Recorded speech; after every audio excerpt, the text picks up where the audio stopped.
Knees and toes. The shoulders have to do with anything. Because of what you did to my bold prediction. Yes, I'm taking this too far, but I don't care. We're The going. noise is great for those who are audio only. What's up, everyone, and welcome into the Buffalo Sports Collective. It is Thursday, March 12th, 2026. Hopefully our last Thursday episode for the rest of the year. As always, I am PK alongside my co-host Phil. Episode 421. Remember, you can follow us on Facebook, Instagram, Threads, and TikTok at Buffalo Sports Collective, and on X and Blue Sky at Buffalo Sports Co. Don't forget to follow our channel wherever you listen to podcasts. Check out our website at buffalosportscollective.com. You will not find a Phil article this week, but you will next week. So have it loaded and saved as your favorite browser that you can just scan back to next week, and look for time breakdowns in the description of the show. This past week, we had an interview come out just yesterday. If you're listening to this on Thursday, if you're listening to this on Friday, it came out on Wednesday, with Jamie Shuchuk from the Colorado Mammoth. He is the color commentator out there, and he is also a former Colorado Mammoth player. I think he's our first retired NLL player since Teddy Jenner was on the show. Don't fact check me on that. I'm pretty sure, though. We've had a lot of people come on the show in the last few years, and I'm pretty sure the last one we had on was Teddy.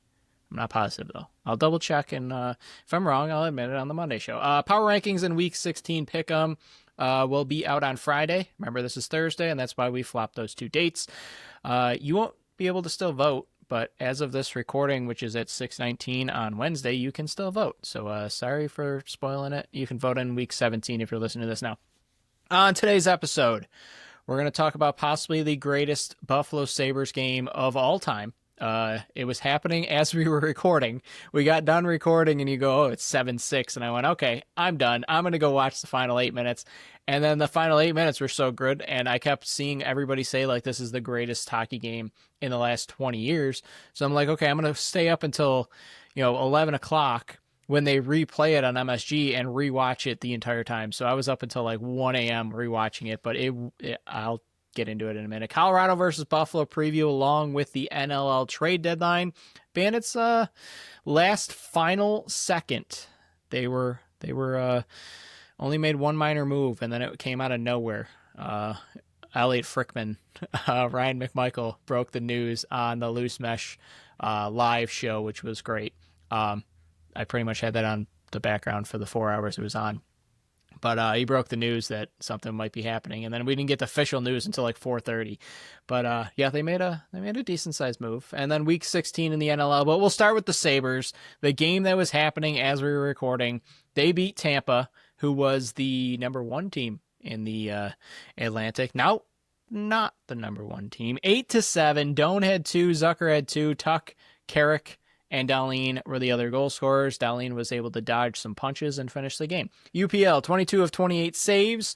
Shots were 48-28 in favor of Buffalo. 4 for 7 on the power play. 1 for 2 on the penalty kill. And then Tuesday versus San Jose, a possible trap game after the motions that went out on Sunday. And they just pushed San Jose's nose in it. I think the closest it was like 3-1. And even then it was like, they're fine. Quinn had 3, his first career hat trick. Tuck, Beck, Malenstein, and Zucker all scored. Lions 17 of 20. Shots 26-20 in favor of Buffalo.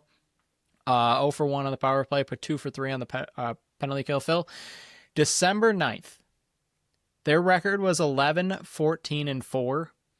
They got to win 40 before they got to loss 20. That's just an insane stat. It's unbelievable. That means they've won 29 games before they lost 6. Insane. Like, this team is an absolute wagon. Yeah, I think it's time to start using that terminology with this team. I mean, there's nothing else they can really do. Playoffs are a different animal. We'll still take a long time to get there. But currently with the team and what they're doing, there's no other way to describe what's going on. I mean, they've exercised all demons. They've beaten Tampa, who's twice now since the break. As we mentioned last episode, like they're beating teams that aren't just scrubs. You're not just beating up on the bottom teams like, oh yeah, look at us. Like, you're beating teams that not only are arguably better than you, or at least equal in competition, but want to beat you, as we saw in with how many fights there were and cheap shots. And I don't know, I didn't realize that Tampa had such a hatred for the Buffalo Sabres until that game. I don't know where it came from. I understand that they're both in the same division and everything, but Buffalo hasn't been relevant for 14 years. To all of a sudden lose to them 2 times in a season and then make them like your worst enemy seems a bit extreme, but Hagel got slapped with his fine, so that's okay. Poor Dahlin, man. I don't know what he does out there, what he says, I don't know if he's chirping and like it's just not brought up because he's quiet. So secretly he's just, talking on the ice the entire time, but everybody seems to want to beat him up and goes after mainly him, which I guess is good because they're not going after your forwards. But I don't know why Dahlin is the player on the team that everybody seems to want a piece of. But they also seem to save their entire power play ability for this one Tampa Bay game. They were saving it the entire season. And they're like, all right, in this game, we need to unleash all of it in order to get 8 goals and win. And going 4 of 7 on the power play looks great. And then they went 0 for 1. So I'm not going to take a ton of stock into it, but I'll take it because they needed all 4 of those goals. Yeah, Tampa Bay was taking cheap shots. They were hitting late after the pass was gone, after the whistle was punching blown. Late after fights were over. Yeah, hitting people in the back of the head. I'm not going to dwell on that too much because I believe even though they lost pretty much every fight they were in, that to me is not important. It's the fight back because even last year they wouldn't have done it. We saw it when Tage Thompson got hit. Samuelson was right there and he didn't go after anybody. This is a different team. You even saw it in the Tuesday game where, I can't remember, Orlov, I believe his last name is, from San Jose, went low on Tage, and who was the first one there? It was the smallest, youngest guy on the ice, and Zach Benson hitting. This was how smart he was and how big of a pest he is.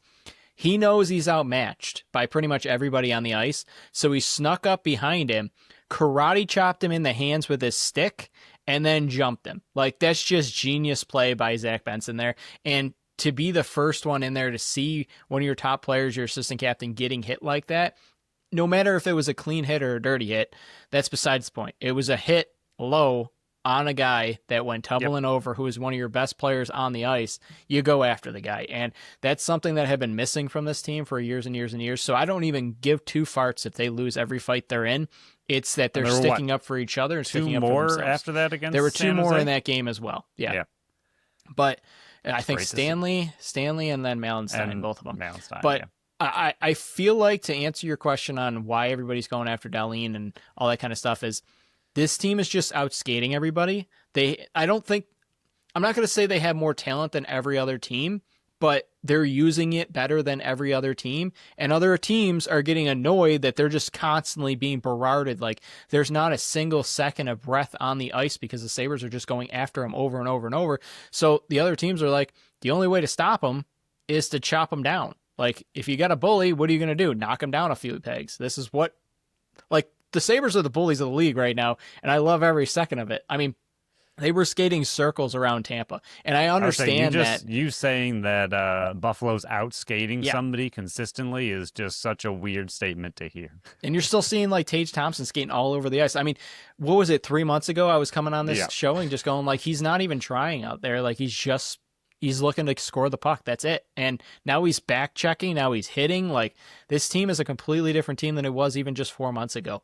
But I think that's the case, is just they're not allowing other teams to have a second of breath, and other teams are getting gassed and getting tired. And the only way to stop the Sabres from moving is to chop them down a few pegs. But I mean, the Tampa Bay game, I know this is Thursday and it happened on Sunday, but I mean, they out-battled after getting bad goalie play. I don't think UPL was very good. I think 5th, 6th, and 7th goals all needed to be saves there. I don't think the defense was really doing them any favors. But I think this was the first time in their history that they beat a team when they allowed 7 goals. I mean, that's just a statement. I mean, they were up 4-1 when we were on this show, and then we saw it get to 6-4, and then it was 7-5, 7-6, and they battled back, and I saw those final 2 goals. I'm like, this team just doesn't know any better. Like, I think that's why I'm I'm not saying that they're going to go on a big run in the playoffs. They could be one and done in the playoffs. I don't know. And at this point, I don't even care about the playoffs. I mean, advancing in the playoffs. I just want to break this streak. But I think they're just young and dumb enough to not know any better that they're not supposed to be doing this. Like, I think it's just that simple. It's very similar. Again, I don't want to get anybody's hopes up, but it's very similar to Albany the few years ago when they were 100%. young and dumb and nobody counted them for anything. Everyone's like, okay, this team's going to be really bad again. And we were on that bandwagon early, and they, found their way all the way to the finals, which being young and not caring. And how many times do we hear playing with house money? Like, that was like the big statement that kind of defined that team, is because they weren't supposed to be where they were. So every game they won, everything that was happening was like they didn't care because they weren't supposed to be there. And I think Buffalo's going to be, they're going to care. And I'm not saying Albany didn't care. Obviously, they were trying to win. But I think Buffalo, when they make playoffs, are going to be the same way, where no one's expecting them to go far. Most people didn't expect them to make playoffs. If they did, they were squeaking in. So to see what they're doing right now, nobody expected this. So anything that happens after this, after they make playoffs, even like you said, if they're one and done, I don't care. I think they're going to have a similar mentality. Like, they're not really supposed to be here yet. And I don't know if we ever knew it was going to finally click over the way it is, but they're going to be playing with house money in the playoffs. It's the first time in 14 years. The energy is going to be insane. And anything that happens is kind of just a bonus on top of what was already a surprise, but good season. And just think, like, all those years and all we've been asking them to do is put in the effort, and you could be better. And like, I don't think they're in the top 5, maybe even the top 10 of most talented teams in the NHL. They're just the hardest working, won't quit type of team, and that gets you far. Like, They're packing the arena again. Like, it's sounding like Bandits games in there because they're packing the arena and teams care. And I saw one tweet there in the San Jose game. They cut away from live action to watch the wave in the crowd. Like, that's the Sabres hockey that we're back to. Like, it's fun to be a Sabres fan. I'm wearing a Sabres jersey, for God's sakes. Like, it's fun to go around and listen to people talk about the Sabres and have interest in the Sabres and turn on WGR and have them be interested about the Sabres. Like, that's all we've been asking for. Like, yeah, them in first place is a cherry on top. But, I mean, all we've been asking for is good, fun hockey. Even the Tampa Bay game, like, seeing the number of news outlets covering it, the number, again, not just Buffalo, like national, everywhere. Like everybody wanted a piece of this story, of that game. And there were so many bonus articles of breaking down all the penalties, breaking down the fights. Have we seen a game like this? Like, was that the greatest game we've seen this year, this decade? Like, just seeing everybody pump up a game that not only the Sabres were a part of, but that the Sabres won, was a really cool feeling to see, like, national news blowing this game up. And again, like, everyone wanted to write something about it because it was like the game of the year. And to see that Buffalo, again, was a part of it and won it is just a very wild place to be, considering we've said it a lot, but we're going to keep saying it, considering where we were in December. Yeah. I mean, before Christmas, we were saying that the season was over. Like, that's where we were. And now they've lost like 5 games in regulation without getting a point. It's insanity, but they got 17 games to go. They got a 4-point buffer on Tampa Bay, but Tampa Bay has 2 games in hand. But guess what? Buffalo currently has the head-to-head advantage over that. So even if Tampa wins the next 2 games, Buffalo's going to be in the number 1 spot. You can't let the foot off the gas.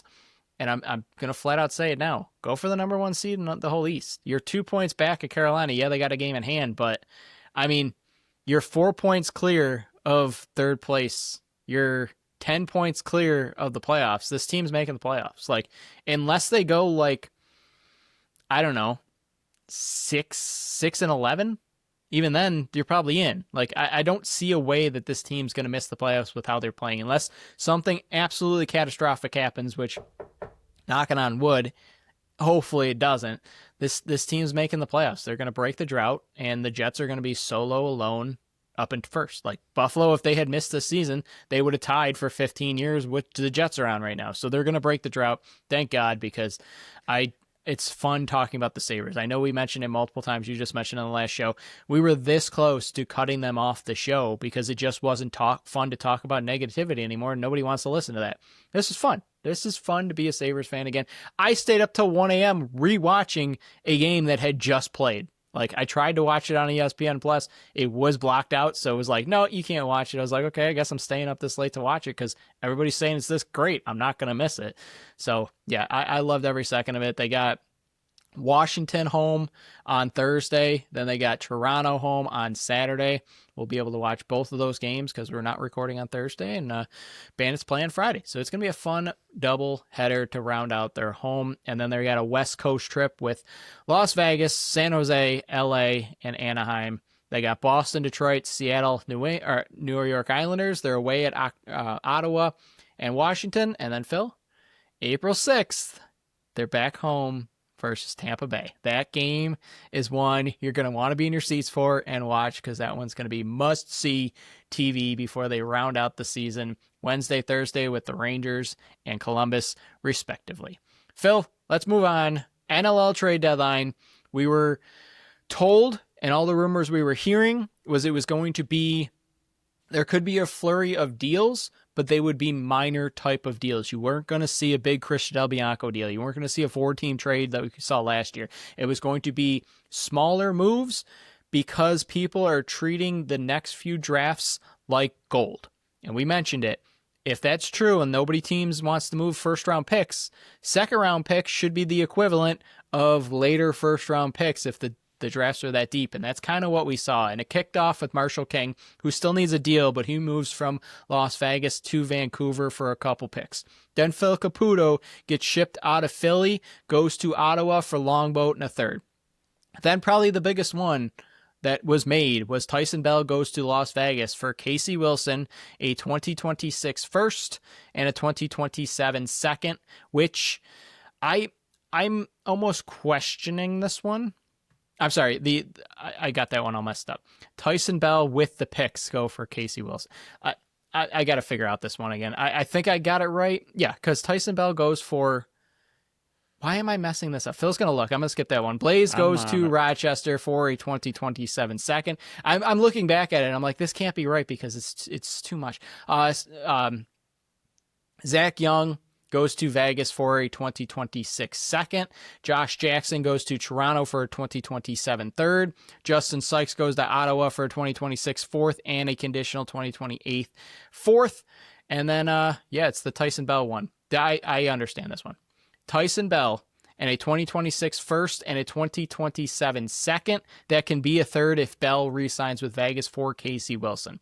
And originally, we were just hearing that it was Bell for Casey Wilson. And I'm like, this doesn't make any sense. Picks got to be going back the other way because why the heck would this happen for a former, just recently drafted Casey Wilson, former 4th overall pick? So this makes more sense that Casey Wilson, who wanted to go to Halifax, that's where he lives, that's where his brothers play. It makes sense. Tyson Bell is more of a rental type of player in Vegas, but Vegas loaded up on defense. I mean, Tyson Bell, Zach Young, they only ship out Josh Jackson. So to me, out of those teams there, the clear winner was Las Vegas loading up on the back end. I just personally think it's a bit too late with your 4-7 record right now. I don't know how they get into the playoffs, but based on how I believe Sean Williams' job's in jeopardy, I think this is a move he had to make. Yeah, and like you said with Wilson, he's not playing right now anyway. Like, he's injured. He's very close to returning. Okay. But I was gonna say, like, the Vegas offense isn't the problem. Like, if again, we're not knowing the Fraser injury, but when they're fully healthy, I don't think Wilson, as dynamite as he is and as helpful as he would be on a team, it's kind of where their luxury is currently. Right. So I think they needed to bring in the Bell for the... And if he was never going to play with Vegas, you're recouping picks in a draft that could be, I mean, as generational huge as they're saying it's going to be. Right. So I do think even if...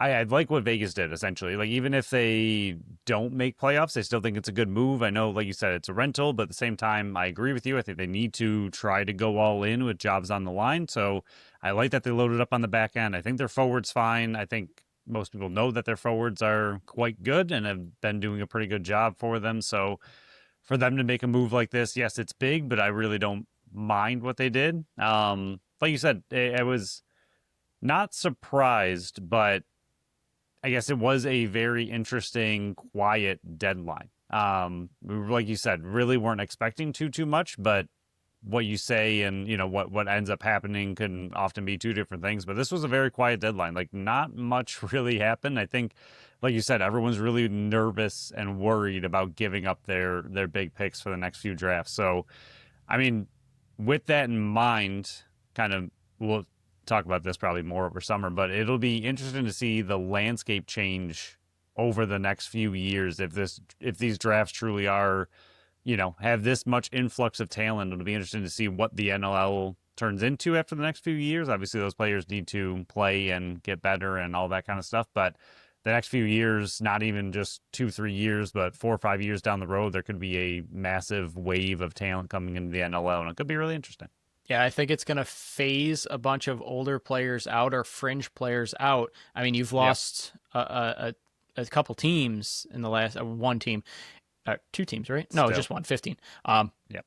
In the last couple years, and then your roster size hasn't really increased. So if these next few drafts are going to be as electric as they're being told, and when a sport like lacrosse, you can play into your late 30s and for Matt Vince into his 50s. Yeah, there was a nod there, Matt Vince.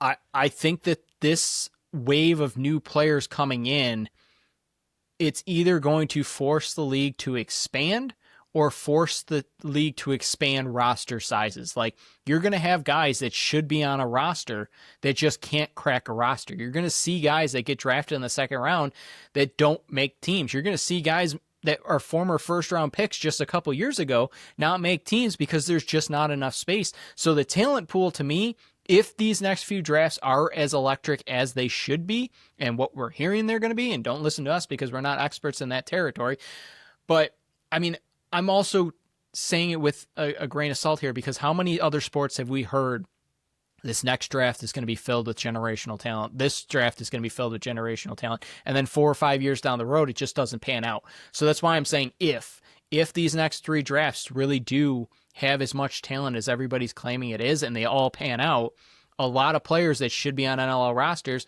are going to be phased out and in the free agent pool when they should be on a team. So either we're going to see expansion or we're going to see roster sizes expand, even practice roster. Like I've been fighting for that since the show came out, that there needs to be a better way to bring in more draft picks if you're only having a 25-man roster size that includes the 4 and you have 6 round drafts. Like Yep. Something's got to break here. The dam's overfilling with water. But the other news was Mike Hazen and Pat O'Toole were fired from Rochester. Randy Mearns comes in as the interim tag. We'll see how he transpires the rest of the season if they remove that interim tag at the end of the year. But Rochester's sitting, 5-6. I'm not fully blaming Mike Hazen. I'm not fully blaming the team. I just think that something needed to change with this team who had high expectations last year, who had high expectations the year before, and had high expectations this season. They just brought in Blaze. They're loading up on offense. Rylan Hartley hasn't been consistent in the back end. Their defense, to me, isn't good enough. I think something needed to change, and the easiest change was at head coach.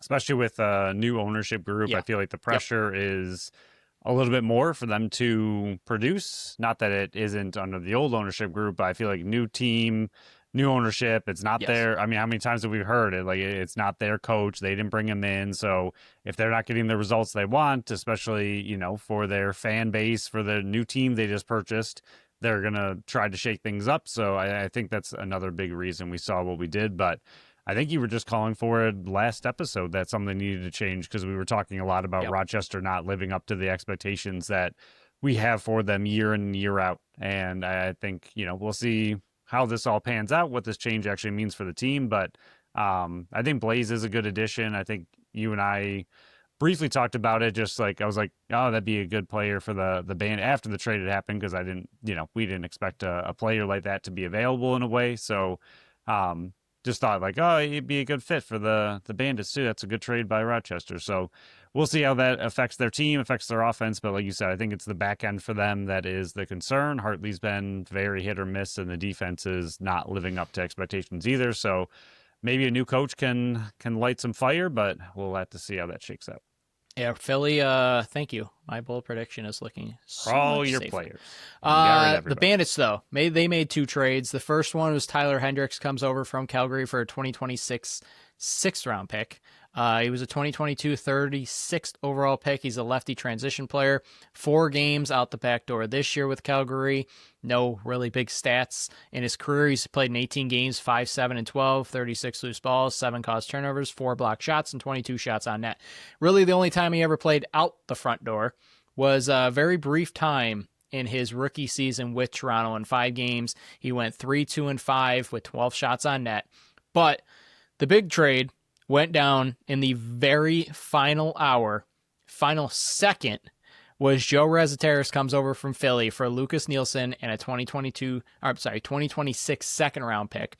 Phil, I'm going to let you have the floor here because you not only manifested Mitch DeSnoo back onto this team, you manifested Joe Rezateris. And I think, to be honest, a couple weeks ago, we put the Joe Rez situation to bed. We thought that there was no way he was going to come here based on all the comments that we were hearing about Buffalo doesn't want to add veteran leadership or veteran players on this team. If they're going to add, it's going to be some younger guys for the future and to get younger on this team because they're a very aging group. And you and I pushed back against that. We said, look at the current team, the players that came back for another run. It would be doing a disservice to them to not add the best player that you possibly can, screw the future, to go for the 4th one. I think this is the best of both worlds where you reinforced it and you didn't give up your 1st-round pick in this coming draft. You didn't give up first in the future years. You gave up a former 1st-round draft pick in Lucas Nielsen, who I still think has a bright future, but he goes to Philly, who has a better opportunity,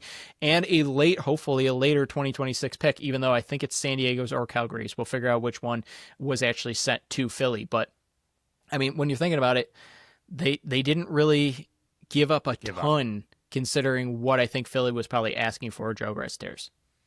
Yeah, I think the big thing we talked about already was the prices being driven down. And we talked about on the last episode headed into the trade deadline that, you know, if people really aren't going to give up first, then are you really willing to lose Joe, who's a big trade asset for Philly, for nothing? Or do you have to take him at a discount and be like, hey, we'll just take what we can get?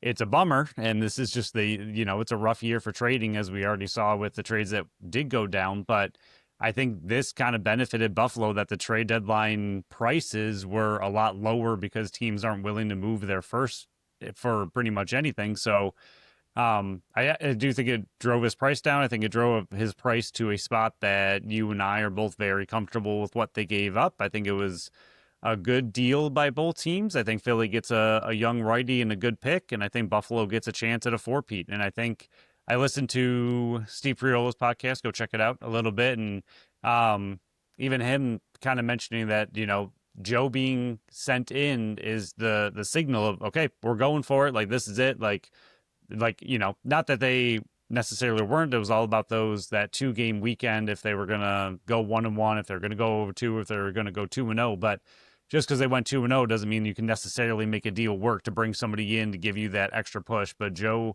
is definitely going to do what Buffalo needs, which is some help on offense. It's not something that we've needed to discuss with this team for a very, very, very long time, where at every single trade deadline or every single draft, you're like, well, the offense is set. No one's being touched there. So let's focus on the defense and who you can bring as a depth. And it was weird kind of focusing all of our attention on who we can add to the offense to make them better. But I think he's been the big fish since before the season even started. There were talks of him, like, what's the trade deadline going to look like if Philly crashes out? And I think he was always kind of the hottest name as far as a forward goes. So for Buffalo to pick him up when they did and do what they were able to do, I think it's a massive boost to the team. I'm really excited to see what he brings. It's interesting that he's a righty. On the last show, I did kind of switch that I would rather have a lefty, especially with the McKay injury. I know they got Hendricks. We'll talk about that a little bit more if you want to in a second. But I do think that he's just a monster addition, and it's going to really, really help the team. So, and yes, his numbers are a bit down, but so are Philly's offensive numbers as a whole. So it's hard to take his number, like, you can kind of take him with a grain of salt. Like, yeah, you can say that he took a step back this season, but the entire Philly offense, as PK loves to talk about, is averaging under 10 goals a game. So it's hard to pump your numbers up when your offense as a whole really isn't doing that much. So we'll see if he can flourish a little bit more with the Bandits, who have also been struggling on offense, but did put it together the last couple of games. Yeah, we'll talk about Hendricks in a second when we do the Ask the BSC, because there was a question about him. But if you're just looking at the Joe Rez-Terrace numbers, and yeah, the numbers are down. 45 points in 12 games. He's shooting just 14.4%. But if you look back at the 4 prior years, last year he just set career high with 122 points. The year before that, 95. The year before that, 110. The year before that, 111. He doesn't have the Mitch Jones on the opposite side that he had last year and the half a year before that. I mean, you're looking at the numbers last year. He had 81 assists, 41 goals, 122 points. That doesn't just evaporate overnight. Like, besides Brendan O'Neill, who else do they have in Philly that is a threat to score the ball? They got Eric Fennell. He's been a nice story this year, but he's not a goal-scoring type of player. Right. He's more of a banger that can supply goals here and there. Michael Sowers has not been able to stay in the lineup. I mean, Philly just moved 3 of their top scorers, besides Brendan O'Neill, in trades because they want to bottom out and get that number 1 pick. When you're looking at this trade, I think, yeah, would it have been nice if he was a lefty? Sure, because I think the righties were stronger than the lefties. But I think Joe Rez-Terrace fits a perfect role where you're not going to ask Dane Smith to play every single second on offense, where Joe Rez-Terrace likes to have the ball on his stick.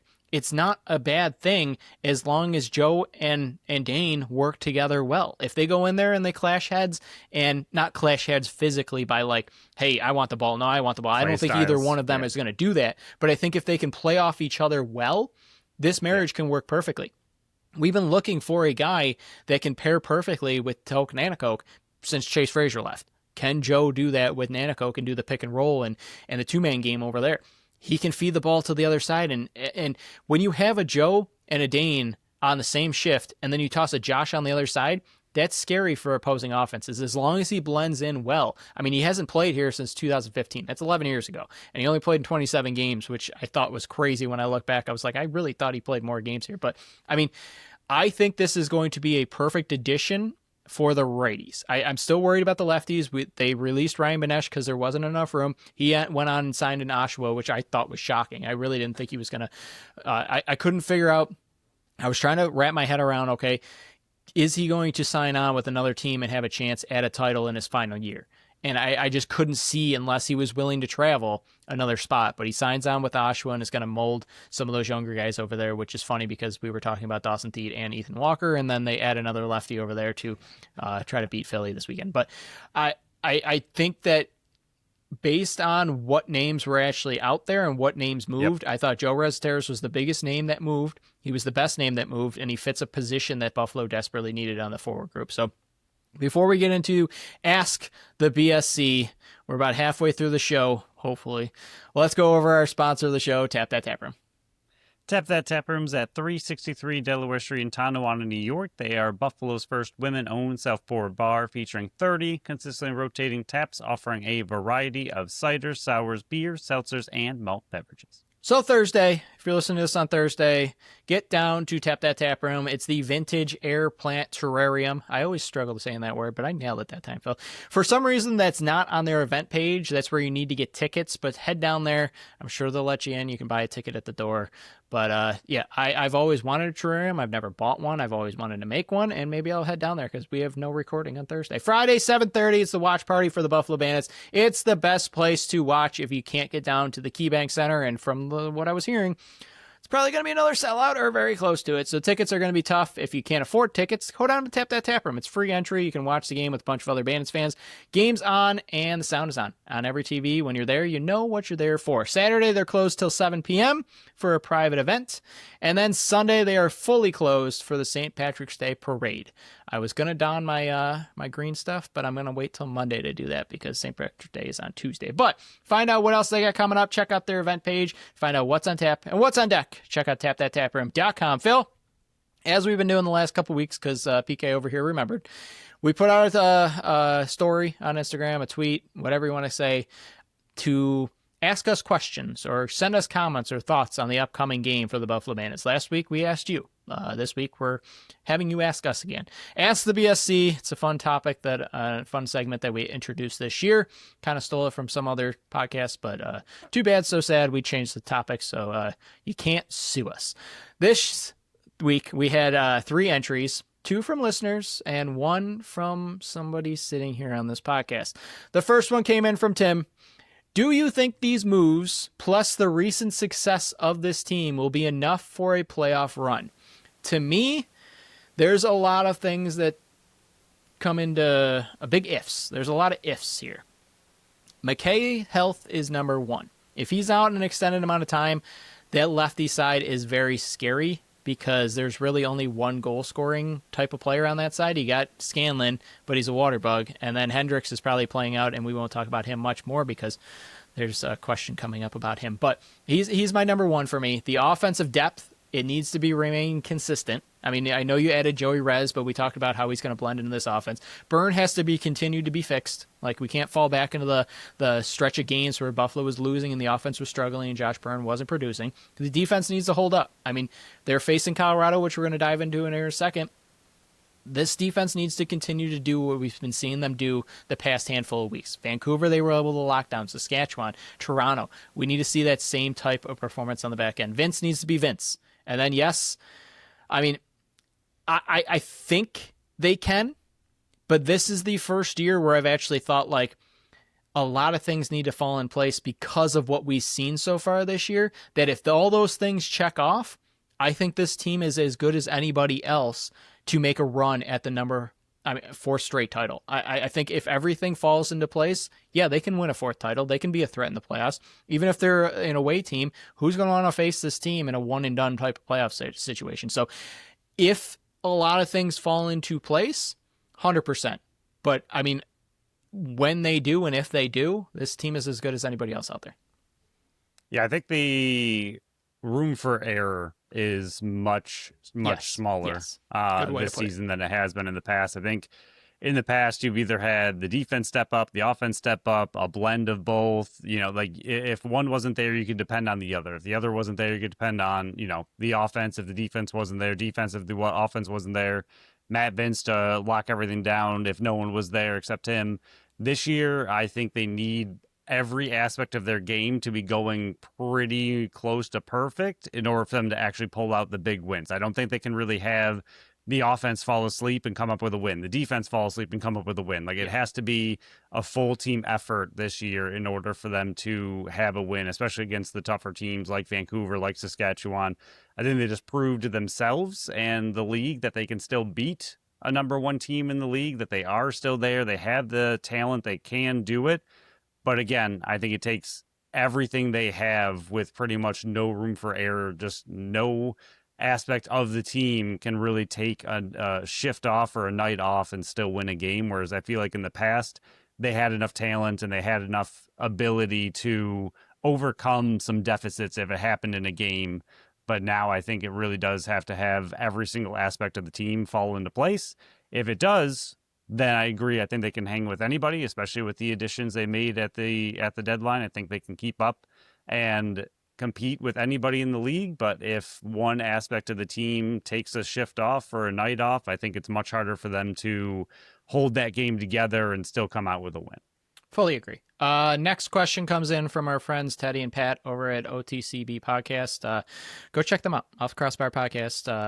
I listen to them every week. They got great guests, and support them over there because they sent in a tough question here. Which team are you surprised the most did not make a move at the deadline? So there weren't very many teams that didn't.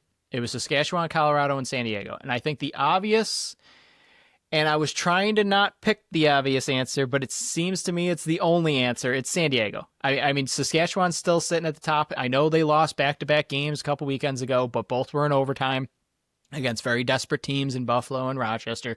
So I'm not really looking past it. And even against Rochester, started their backup goalie in Thomas Kazak. So Saskatchewan, I'm not worried about not making a move. They pretty much brought the whole team back from a year ago. Why shake the boat when it's not needed? Colorado, yeah, they had some injuries, but they just added some pieces in the free agency pool. I'm not super worried about Colorado because we've seen what they can do this year. I'm not super worried about the loss versus Ottawa this past week. It was a bad off night. They only let in 10 goals. They only scored 5. The offense seems like they can have bad spurts like that. We saw it versus Toronto a couple weekends ago. San Diego, though, they're 6-6. I mean, they're currently in the 8th spot, but barely. They still have Saskatchewan, Buffalo, Toronto, Georgia, and Las Vegas twice. All but Vegas is ahead of them in the standings right there. Like, I thought that they needed to add a piece, especially on the left side of the offense. I don't know if they just got hung out to dry. Maybe they were in on a Dawson Thiem. Maybe they were in on an Ethan Walker, a type of player over there. I just don't think that a Connor Robinson, a Corey Small type of left side with Zach Currier playing pretty much every second of the game is enough for them to get in. I think their right side is phenomenal, but their left side to me needed some work, and I think it's never a bad thing to add another defensive weapon. Them standing pat and not making a single move was a big question mark to me, especially with how tough of a stretch they have coming up. This team barely snuck in last year. And yeah, they hung with Buffalo in a 5-4 game, really a 5-3 game. I know everybody hates when I say that, but they were just sneaking in last year for a team that struggled when their left side wasn't good enough. I don't think they did enough to their left side here. And I think it might come back to haunt them. This was a team that when I went through the schedule on exactly what Buffalo needed, and that's why we got the quest to 9 wins up there, I had San Diego struggling in the back half of their schedule and missing the playoffs. And them not adding a piece kind of is proving me right here. Do you think, and Buffalo can't overlook them by any means, like that game is going to be massive after the Colorado game.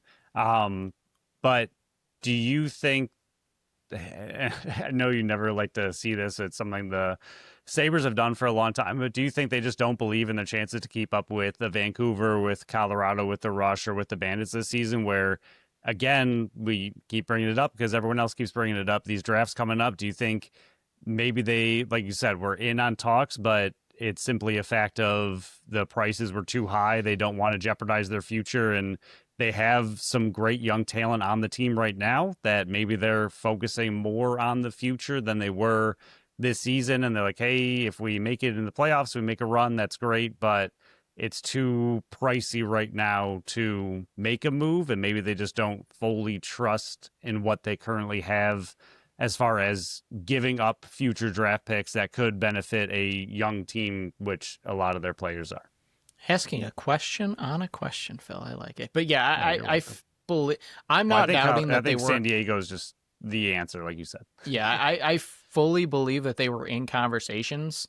Maybe it really was just, I'm not sending a first round pick when we're the 8th seed right now. We might not make playoffs, and then that could be a top 6 draft pick. So I believe that's probably the case. But if they really were thinking that, maybe they weren't thinking that until the season kicked off and they were like, man, we're really struggling out of the gate here.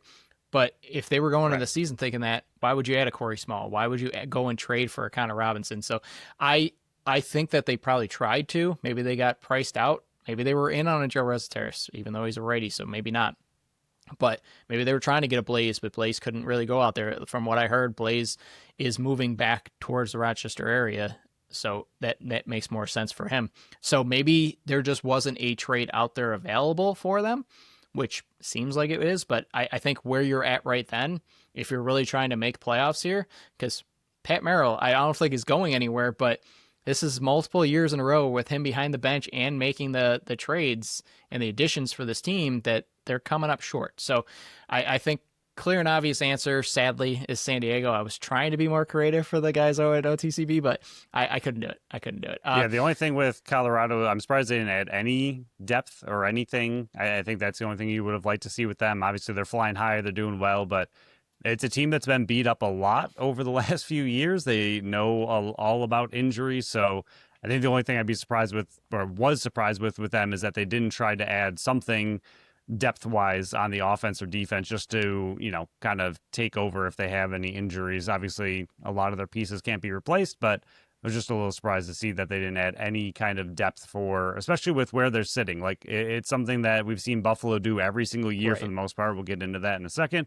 But Buffalo always, it seems to, when they're about to go on a big playoff run, that they gear up with adding a veteran piece on defense. I mean, again, their offense wasn't touchable for the longest time, so you weren't really going to bring anyone in there. But it seemed like every trade deadline they were adding something in case an injury were to happen for that playoff push. And then it's surprising to see Colorado, with where they're sitting, not add anything to the team. I don't think they necessarily needed to make a move, if you want to put it that way, but I am surprised they didn't try to add a little bit of depth somewhere on the team just to make that playoff push and be ready for the grueling pace that is playoffs. So this last question comes in from a longtime listener, first-time caller. I'm going to let them ask this question. Yeah, has there been an addition in a trade during this run? So since we started, PK originally asked him this, and he was like, I don't know, that's going way back farther than we ever covered the team. I was like, well, how about since we've covered the team in this run, the last 5 years, how has there been any trade deadline additions or trades in general that have really come back to bite the team? We've really trusted everything that they've done. They've been to 5 straight championships, won 3. We've talked about it a lot this year, that they have a really long leash with us. Even when they've been struggling, we're like, hey, this team's been really good for a really long time. Settle down. We'll see if they can correct it. We trust the organization to correct it, from the coaching to the GM. They'll get it figured out. Whatever they need to do, whatever moves they need to make, they'll handle it. Even, again, Dietrich saying, I'm not going to add to this team. You made a pretty big trade to add to this team. So they did what they needed to do. But the Hendricks trade, when it first came out, and even with the release of Benesh, the left side of this offense doesn't have a lot of depth, especially with the McKay injury. The offense itself has been struggling quite a bit. Hendricks being added to this team seems like he could be a good lane setter on the left side. Seems like he's going to be a bigger body. He's played a lot of transition, played some defense, so has a little bit of offensive upside. I think he's going to be that bruiser on the left side, but it seems like you're taking away from goal scoring, which they desperately need, especially on the left side. So we'll see how the addition is, but I was just curious about if they had any bad trades really since we've been covering the team. Yeah, Phil was hot and bothered about them adding Hendricks and then releasing Ryan Benesh because of it. And I get it, because Benesh had, as much as he had struggled in this offense to either get it acclimated or his body just wasn't able to keep up with what we have known from Ryan Benesh, they're adding a Tyler Hendricks in here to replace him in this lineup. And I know they have Coltrane Tyson, who had been playing out the front door in preseason. They were playing him out the back door, and then he had the injury, so he's working his way back from there. Hasn't debuted yet, but I think with this move, he went from the practice roster in Calgary to Buffalo's practice roster, and then they activated him to the active roster. So he's on the 21-man roster. I think if Ian McKay can't play, and we'll get into that in a second, I know we're almost 50 minutes in already, so I'll kind of crank this out. I think Hendricks is the replacement for Ryan Benesh in this lineup. So if Ian McKay can't play, it's Hendricks. I think that's the way it's going to go. So we're looking at this, and you asked the question, when was the last time they made a bad addition? I think that's when I was like, when was the last time they actually made a bad addition here? So I just went through, since we started covering this team, on the additions that ended up playing at least one game with this team. So I know they traded for Devin Maya. He never played with this organization, so I'm not including him in here. But in 2026 alone, Joe Rez, who hasn't made an addition yet, so I guess you can criticize that one. Mike McCannell, who's come in here. He's been pretty solid. Mitch DeSnew, I mean, the numbers of when he's in the lineup versus not in the lineup. Tyler Hendricks, so that's still a question mark. And then Mike Triolo. Keep that name in mind. Last year, Kyle Matisse, Ron John, Thomas Whitty all made meaningful, impactful moments in the championship run. 2024, Paul Dawson, Corey Highfield comes in when the offensive back end is hurt. I know you didn't like the trade, but it ended up working out. Steve Orleman played some meaningful minutes when Matt Vince was hurt. 2023, Adam Bomberry for Thomas Vason. He's not even in the league anymore. Kellen LeClaire, I know he ended up being released, but that's more because he wanted to go back to the West Coast. Not anything Buffalo did, and not because of his lineup status. And then in 2022, Connor Fields and Justin Robinson. When you're looking through that, there's one name in there that stands out above the rest that really was non-impactful, and to me, he was a player that would come in sparingly. So when you're looking at it, I'm willing to give the benefit of the doubt to an organization that has the scouts that watch him nonstop, that has a West Coast scout and Buchan out there, Rob Buchan. I believe that Hendricks is going to come in and play meaningful moments if Ian McKay or Josh Byrne or Clay Scanlon can't go and provide more depth on that side. So besides Mike Triolo, I think they've done a pretty good job of identifying pieces, and I really don't see one that stands out otherwise than Mike Triolo. Yeah, and that's why I calmed down since it happened. He has. That's why I have the Grays and he doesn't, because he puts the stress on me. It's just it just looks worrisome on paper to be Agreed. depending on a guy with 5 career goals, I believe is what we determined Hendricks has. And then Scanlon, who, again, has his moments of playing incredible, has great games, but even those great games result in 2 goals usually. Like I'm sure he has a hat trick somewhere in there, but it's not often. And that's not. I really don't think Yeah, I don't know if he does either. And that's not his main role on this team. He's not supposed to be a big time goal scorer. So. Right. And then with Byrne struggling, yes, he's played amazing the last 2 games. If he keeps that up, I'm even less worried. But if he continues to struggle, your whole left side isn't very strong if Byrne struggles. And then as a defense, I'm like, okay, then everyone on the left can just beat me. I don't really care who's going over there or what's going on. And again, this all comes down to the Ian McKay injury, like you already said. Like when he's back, if it's Hendricks in there because they wanted him to be a bigger body, McKay and Byrne, then I feel fine about the left side. But it's right now when their offense is struggling a little bit and they need wins. And that's the other thing. If this was a move where the team was like happily in a playoff position, I wouldn't be nearly as concerned about a move like this, waiting for McKay to get healthy. This is more of a playoff push move. That's fine. Add depth on the left side. Love it. It wouldn't bother me at all. It's the fact that they need wins. They need offense. And both of those have been hard to come by so far this season. So, again, I do trust in what they're able to do. I do trust their scouts. So we'll see how it all kind of plays out. But on paper, it looks worrisome when you give up a guy like Benesh, who, yes, he's been struggling this year, but he just came off a 2-goal performance. He's proven that he can score still, even if it's not at the level that we are used to seeing.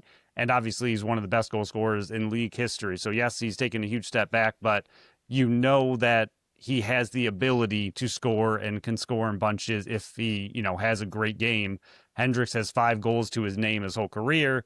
You can't really expect that from him. So just, again, on paper, the left side looks a little worrisome without McKay in the lineup and them needing victories later down the line. If they get these victories, if they roll it all together, if Joey Rez can hold the team and hold the offense together until McKay gets back, then I love everything about this kind of move. So we'll move into the actual game now. Bandits versus Colorado. Buffalo's 6-6. Colorado's 9-4. Buffalo's 7th in the league in scoring. Colorado's 5th. Buffalo's 9th in the league in goals against. Colorado's 4th. Buffalo's top power play unit. Colorado's down in 6th. Buffalo's 5th in the penalty kill. Colorado's 7th. Shots 4. Buffalo's 7th.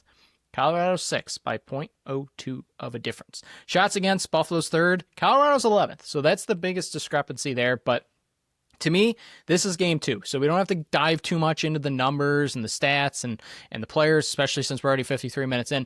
But last game, Colorado dominated from top to bottom. They won 20-9. I mean, the shots were closer than they probably should have been.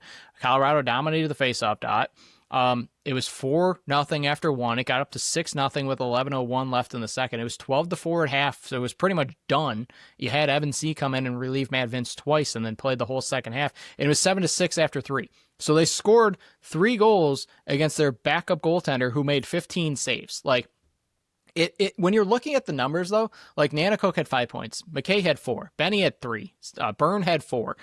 Scanlon and Bucky both went 0 for 0 but Smith had 4. So, I mean, the depth scoring was kind of there, but your top 2 scorers weren't producing. And then Matt Vince was getting hung out to dry by the defense over and over and over. And that's when everybody started saying Matt Vince was over the hill. He should have retired after 3, blah, blah, blah, blah, blah. But for me, it was Colorado. I mean, you let your depth scoring, when we saw the injury report and Will Malcolm was questionable and then he was ruled out, we're like, okay, great. This is their opportunity to get back in rhythm here.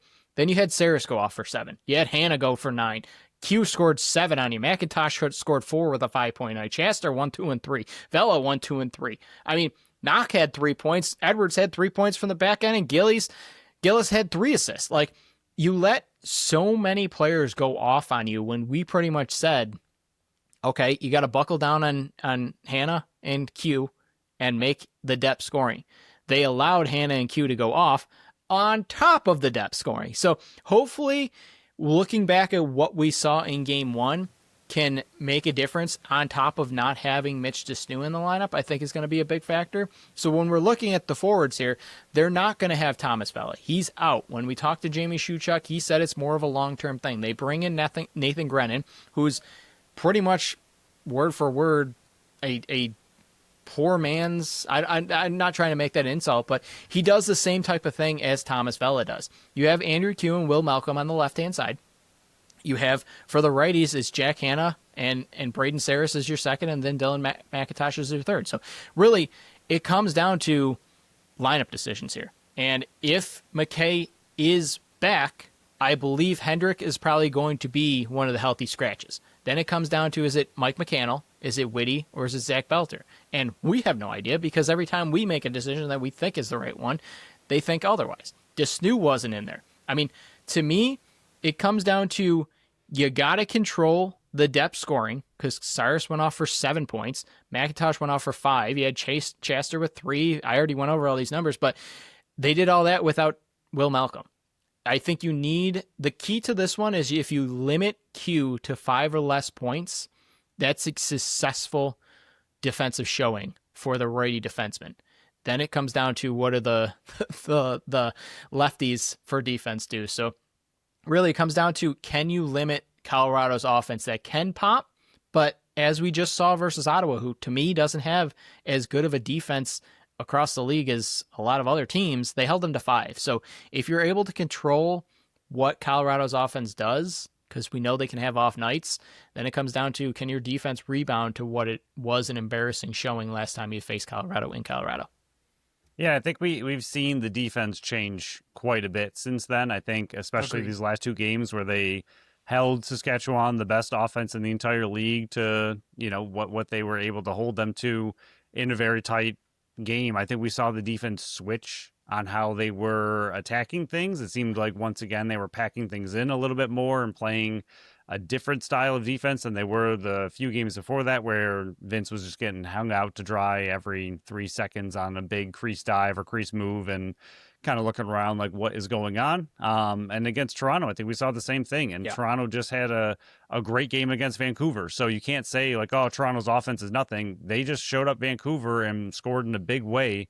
And Buffalo was able to shut that same team down after playing the night before. So hopefully the defensive changes that they made in this last weekend is what can really make this defense click and what can make them gel together. We still haven't really seen a starting roster more than a handful of times for this defense, between injuries and just healthy scratches. Coffey getting his big debut, which he did look good in. Like, it's hard to tell, even like you said, who the healthy scratches are going to be, who's actually going to be out there, and what that means for their chemistry. But I think DeSnew being in this game is going to be massive. And I don't know, to me, of the 3, I think I would see McCannell the most out of them, being not the scratch. I think he'd be out there because of his speed and how many times they were beat down low against Colorado the first time. So I think they're going to go with that ability. And the big thing with the offense for Colorado, they have won every single game that they have scored double-digit goals. And they've only lost, they won another one with 7 goals, and they won 7-5 against Georgia, Dobson, and the Ward battle for the ages. But when they've scored under 10, other than that one, they've lost every game under 10 goals scored other than the one. So that's their big line. Like, oftentimes you say get to 11 goals for the offense and you can win a game. Well, for Colorado, it's hold them to single-digit goals and you have a good chance of beating them. If you let them go for 10, 11, 12, this defense and Dylan Ward are extremely good, so that's kind of your danger zone. But if you can hold them to single digits, if you can play a really cohesive defense, and I think the Bandits can do it, then that's kind of how you're going to beat this team. Yeah, I know we're already an hour in, but we'll transition to the defense here. And this defense gave Buffalo's offense fits. And I do agree with you with the defense. I think with what we saw, I think you need to add a Zach Belcher this one. You need to put Thomas Whitty on the bench because he got burned so many times versus Colorado. That would be the lineup decision I would go with if Ian McKay is healthy. But, you know, what I say usually doesn't get done. So maybe I should have just kept my mouth shut. But Colorado's defense has been one of the stalwarts. I mean, we've seen the numbers. They're fourth in the league in goals against.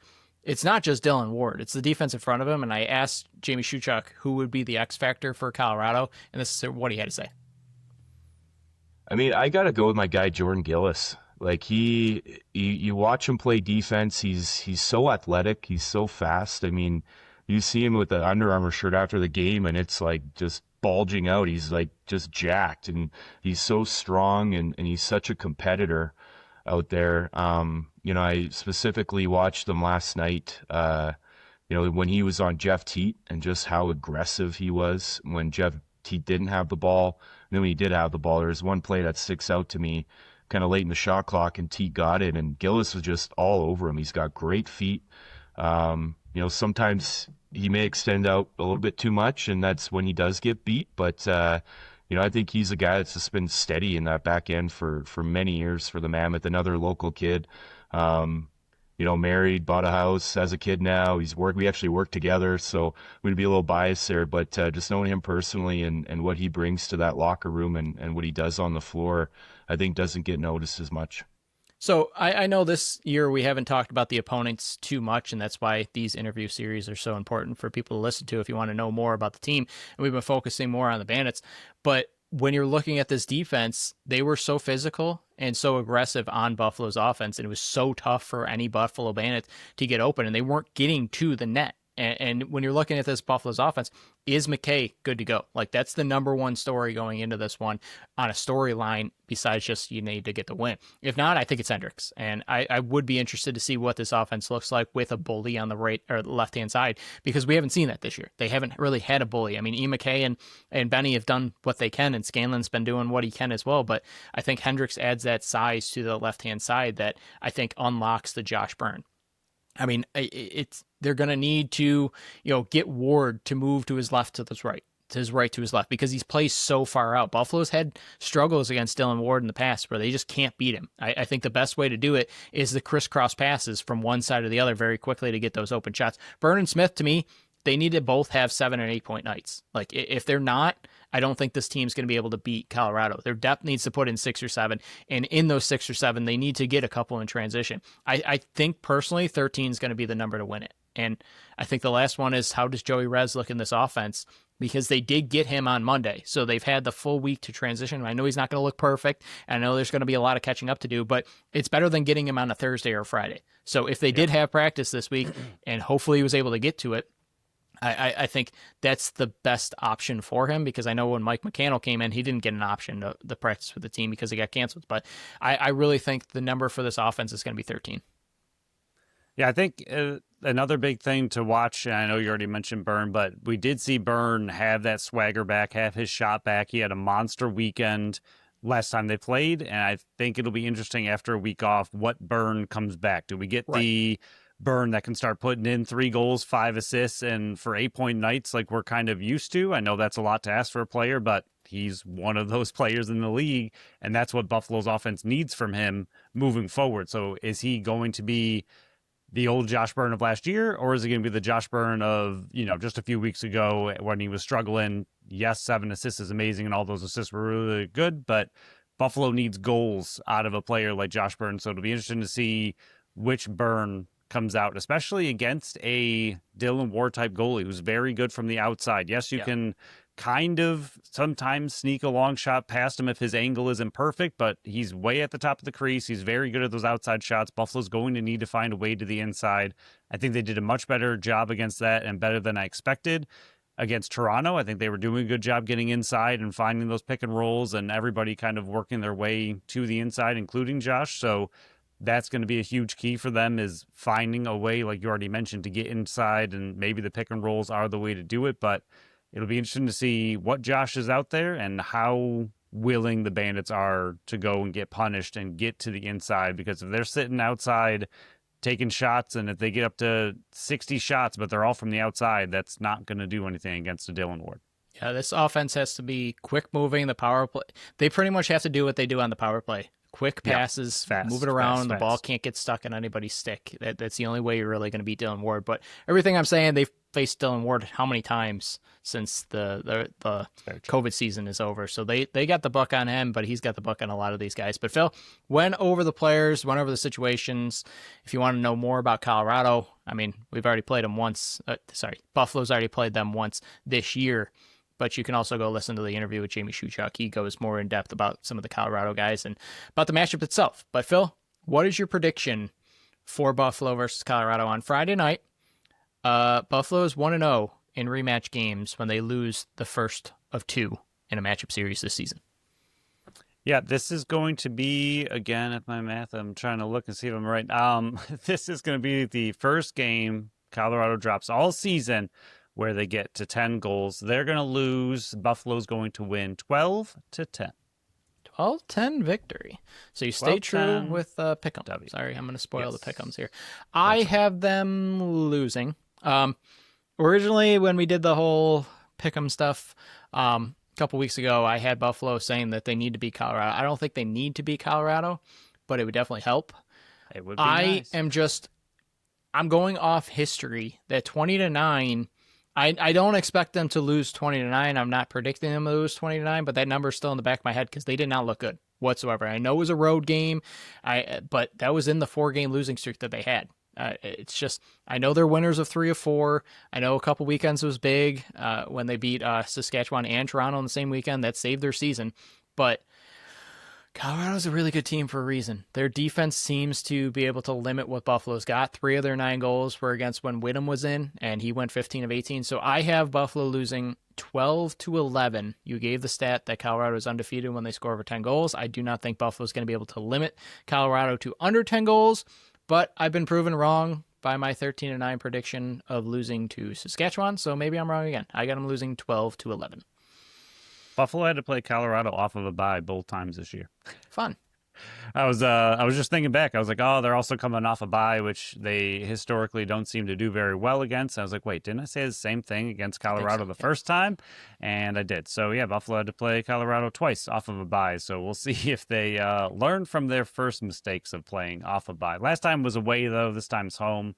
Hopefully a bye week when you're home is a little easier, maybe. I saw a bunch of people were in warm climates, so maybe they were relaxing a bit. But we'll move on. Milestones, fastest milestone minute. All these possible milestones can be found on X and Blue Sky Buffalo Sports Co. We post them leading up to each and every game. So if you missed one and you don't want to listen back, you can check for them there. It went from 13 down to 10 with the release of Ryan Benesh. So if you've been listening to this one for the last 2-3 weeks, you won't hear Ryan Benesh's name anymore. Here we go. 10 to go. Timer's ready.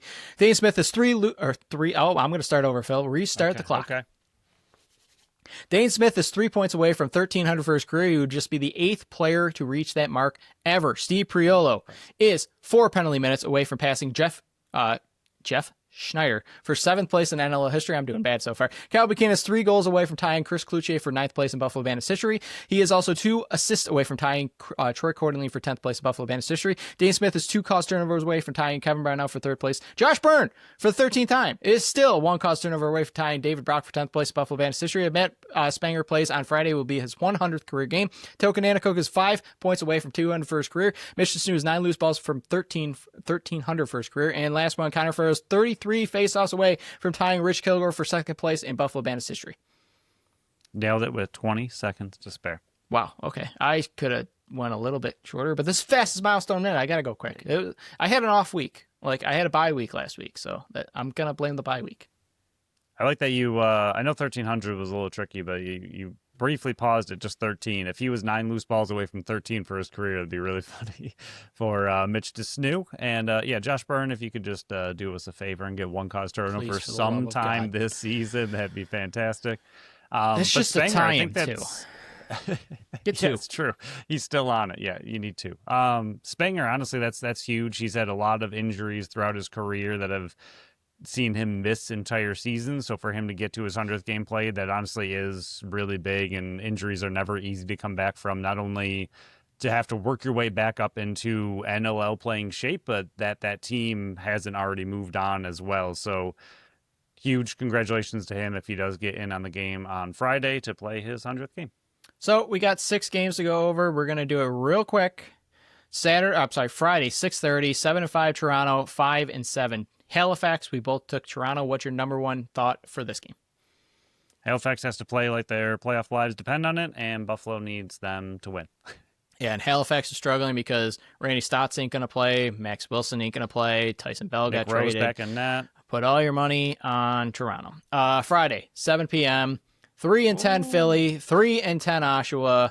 It's the rematch from last week where Oshawa wins by 1. We both took Oshawa because Philly is in tank mode. If Philly somehow scores over 10 goals for the remaining 5 games this season, I'm going to flip a lid.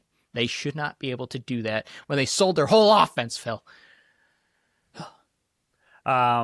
I do think even though he's not on the team anymore and he's not part of some of these milestones, it'll be interesting to keep an eye on Benny and some of He's the so really close big to 3 of numbers. them.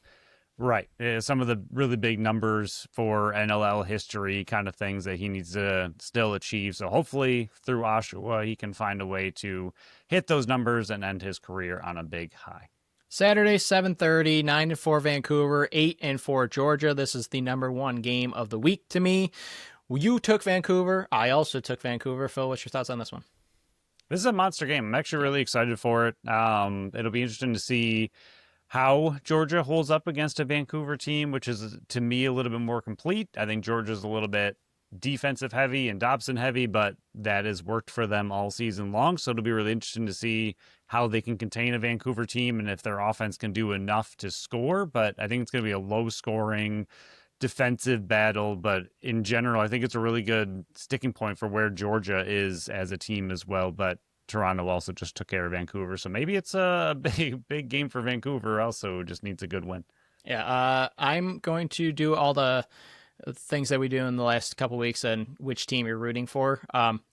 This is assuming Buffalo wins. You're rooting for Halifax over Toronto. Philly and Oshawa, doesn't matter. You're rooting for Vancouver over Georgia. And in this one, you're rooting for Calgary over Ottawa. Ottawa's 8-5. Calgary's 3-9. You took Ottawa. I took Ottawa. This would be a massive game for Calgary to win, for Buffalo to try to catch Ottawa. But Ottawa's looking like they're inching closer. If they get to win 9, I think I'm going to guarantee they're making the playoffs. Yeah, Ottawa and how they played last week against Vancouver, again, a massive game for them. And I talked about it last week that was going to be a good measuring stick for Ottawa if they're the real deal or not, and they handled their business. So I do think it's a really big win for them last week. This should be a good win for them, but we'll see what Calgary can pull out. I'm happy Tyler Pace is still on their team.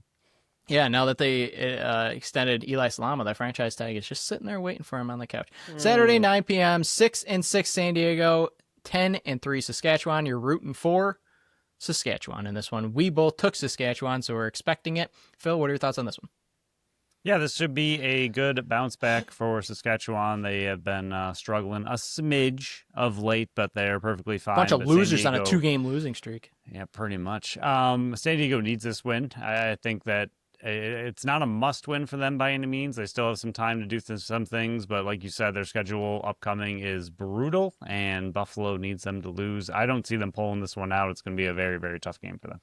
Sunday, final game, Sunday Fun Day. 5-6 Rochester, 4-7 Vegas. You took Rochester, I took Vegas. New coach, new Blaze, Phil, and a whole remade Las Vegas defense. What are your thoughts on this one? This is a playoff fight. I mean, Vegas is trying to stay in it at 4-7. Like you said, job's on the line, but Rochester's got a new coach, and they're trying to prove that they can still play and still hang and still make playoffs. So this is who wants to make it more. I mean, you've got either a 5-7 Vegas and to a 5-7 Rochester team and possibly a 6-7 San Diego team. Like if Vegas wins, San Diego loses, it gets that much more jumbled at the bottom of the standings and bottom of playoffs. But if Vegas loses, it's going to be really, really difficult for them to get in. And if Rochester wins, it puts them right back in place with everybody else. So it's a monster game for, I guess, Rochester, because I think we had much higher expectations for them going into this season than we did for Vegas. I think Vegas wanted them to make playoffs. I think they had the talent to make playoffs, but weren't quite sure if they were going to be able to pull it all together. So I think Rochester, it's a bigger game for them to try to make playoffs. Yeah, this one Bandits fans are rooting for Vegas. But that will conclude this episode. On Monday, we'll go over the game that was between Colorado and Buffalo. We will go through the other 6 games across the NLL for week 16, Phil. 16. It can legally drive for the NLL. And then we'll go over the 2 games for the Buffalo Sabres since we last talked today. But that will wrap up this episode. Go listen to the interview with Jamie Shuchuk to get more in-depth on Colorado because it was a great time. So thank you for him for jumping on because I know it was more last minute on our end. But thank you all for listening to another episode of the Buffalo Sports Collective. Thank you to Tap That Tap Room for sponsoring this episode and this podcast. Follow us on Facebook, Instagram, Threads, and TikTok at Buffalo Sports Collective and on X and Blue Sky at Buffalo Sports Go. Visit our website at buffalosportscollective.com. Follow our channel wherever you listen to podcasts, and make sure you leave us a review on Apple and Spotify. If you're heading down to the game, drive safe. See you in the seats. Phil will be up top. He'll wave from the top. Wave down. Until next time. Bye-bye.